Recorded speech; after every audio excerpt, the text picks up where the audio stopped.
చేశారు.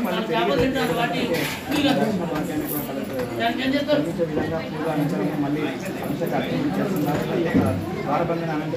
పట్టు స్నానం 9:50 నిమిషాలకు ముందే చక్కగా స్నానం చేసి నూతన వస్త్రములు కానీ పిండినటువంటి వస్త్రములు కట్టుకొని వాళ్ళ ఇష్టదైవాన్ని స్మరణ చేస్తూ నిద్రపోకుండా ఏమీ తినకుండా రాత్రి 1:26 వరకు గడిపి తర్వాత విడుపు స్నానం అని ఉంటుంది. మోక్షకాలం తర్వాత చేసినట్టయితే వారికి ఎటువంటి గ్రహాల బాధ ఉండదు. అంతేకాకుండా ఇంకా నిస్తేజమైన శక్తి కూడా చంద్రుని యొక్క అనుగ్రహాన్ని పొంది వారు సకల ఆయురారోగ్యాలతో ఇంకా శక్తివంతులవుతారు. అలాగే ఉదయము రాగి చెంబు ఇంత దానం అంటారు.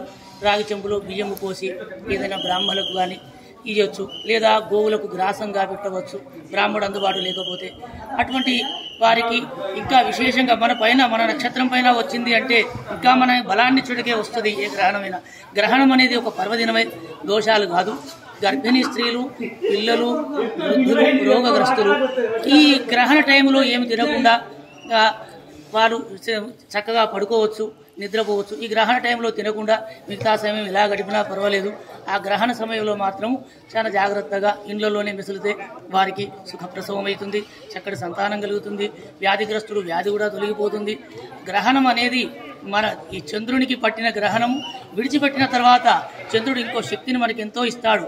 గ్రహణ కాలంలో ఏది తినకుండా స్నానం చేసి భగవన్నామ స్మరణ ఇష్టదైవాన్ని స్మరిస్తే భగవంతుడు అనేకమైన శక్తిని మనకిస్తాడు. గ్రహణం అనేది దోషాలు కాదు, దోషాలు తొలగించబడినట్టే చెప్పబడినది మహాదేవ్.